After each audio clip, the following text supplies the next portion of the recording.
साहब आपकी peoples party तो कहीं नजर नहीं आती मुझे कि मैदान में आ जाए। आप लड़ेंगे, आप तो जेल नहीं काट सकते। आपका तो शासी गुरु कहता है कि आपको मच्छर काटते थे। और ये समझते हैं कि जैसे लाहौर में चलता है वैसे इधर चलता है, पैसा फेंक तमाशा देख। पीपल्स पार्टी और नून लीग ने गिलगित बल्तिस्तान में मिलकर हुकूमत बनाने का फैसला किया है। हम गिलगित को लाहौर बनाएंगे। कहते हैं तो क्या ये पिपलिए या यूथिए या प्रॉपर्टी डीलर वाले कह सकते हैं कि वो गिलगित को लाड़काना बनाएंगे? अगर सियासत में आज के दुश्मन कल के दोस्त बन जाएं, तो उस सियासत का क्या मकसद रह गया? गिलगित बल्तिस्तान के इलेक्शंस के बाद वही पुराना सवाल जो है वो दोबारा जिंदा हो गया पाकिस्तान में। दो पार्टीज इलेक्शन से 2 दिन पहले तक एक दूसरे पे तनकीद करी थी और आज रिजल्ट आने के बाद वही दो पार्टीज मिलकर हुकूमत बनाने पर गौर कर रही। लेकिन एक बात याद रखिएगा, ये मसला सिर्फ पीपल्स पार्टी और नून लीग का नहीं है। इलेक्शन कैंपेन के दौरान दोनों पार्टीज ने एक दूसरे पर बेतहाशा गोलाबारी की। एक तरफ से दूसरी पार्टी को बताया जा रहा था कि ये पंजाब नहीं है, यहाँ पर पैसे से काम नहीं होगा। दूसरी पार्टी ये कह रही थी कि हम 2 मिनट में 200 मेगावाट बिजली यहाँ पर लगा देंगे। ये 200 मेगावाट तो बिजली लगाना हमारे बाएं हाथ का खेल है। और हमने ही सारी जिंदगी यहाँ पर काम किया, दूसरी पार्टी ने तो कुछ किया ही नहीं, उसने अपना सूबा तबाह कर दिया। एक दूसरे पर इल्जामात की बेतहाशा बारिश हो रही थी और जैसे ही रिजल्ट आया अब एक दूसरे के साथ कोalition गवर्नमेंट बनाने की बात हो रही है। तो इससे वोटर जो है, वोटर के ज़हन में थोड़ी सी बात ही आती है कि अगर मैंने वोट डालना था इसको और बाद में जाके उसने उससे मिल जाना था, तो इस पूरी एक्सरसाइज का मकसद क्या था?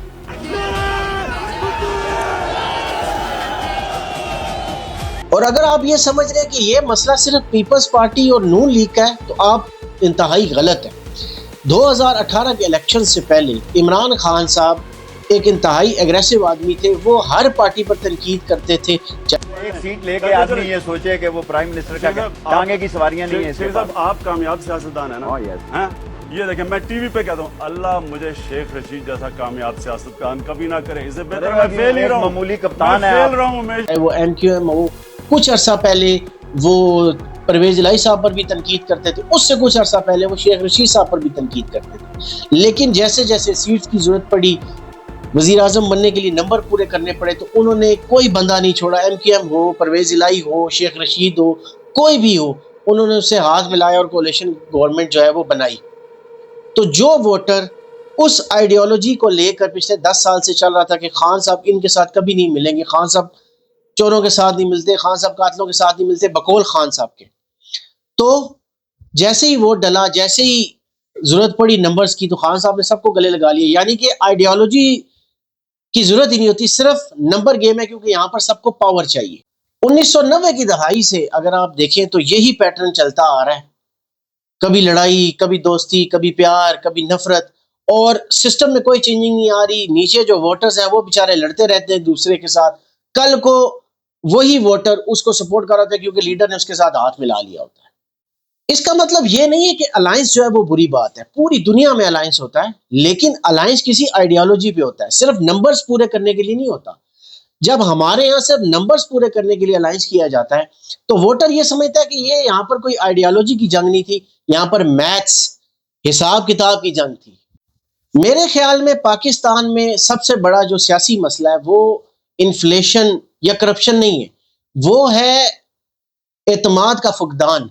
लोगों ने सियासतदानों पर एतमाद करना छोड़ दिया, जिसकी वजह से आप देखते होंगे टैक्स के मामलात हैं, बहुत सारे इश्यूज हैं, क्योंकि लोगों के ज़हन में एक चीज ये बैठ गई है कि ये जो तबका है ये सिर्फ अपने लिए आया है। जब वो इस किस्म की सारी चीजें देखते हैं कि कल को किसको गालियां दे रहे थे लेकिन नंबर्स पूरे करने, सीट पे अपनी जो कोई भी वजारत आना है, वजारत उस्मा के लिए आना है, वजारत आला के लिए आना है, तो नंबर पूरे करने तो उसके साथ हाथ मिला लिया। तो इसका मतलब ये है कि मुल्क आगे नहीं है, अपनी जात आगे। तो लोगों में एतमाद का फुकदान आ गया, जो एक बहुत बड़ा क्राइसिस है। अगर ये समझे, ये मुल्क समझे, ये सियासतदान समझे, तो ये पाकिस्तान के लिए बहुत बड़ा क्राइसिस है। और इसीलिए आप देखते होंगे कि जैसे जैसे वक्त गुजरता जा रहा है, यंग जनरेशन जो बड़ी हो रही है, उसको इलेक्शन से, सियासत से कोई दिलचस्पी नहीं है। वोटर टर्नआउट आहिस्ता आहिस्ता कम होता जा रहा है। हालांकि हमारी आबादी बढ़ती जा रही है, लेकिन नंबर ऑफ वोट्स भी कम होते जा रहे हैं। सिर्फ परसेंटेज में टर्नआउट कम नहीं होता जा रहा, नंबर ऑफ वोट्स भी कम होते जा रहे हैं। تو یہ ایک آئینہ ہے ہمارے سسٹم کا کہ اس میں کتنے فلاز ہیں، اور ان لوگوں نے اس کو اور اتنا خراب کر دیا کہ جو ہماری عوام ہے اس کا بھروسہ اٹھ چکا ہے سسٹم سے. ان کو پتا ہے کہ ہمارے ووٹ سے کچھ بدلنے والا نہیں ہے. گلگت بلتستان میں جو الیکشنز ہوئے وہ کہانی صرف گلگت بلتستان کی نہیں ہے، وہ پورے پاکستان کی ہے.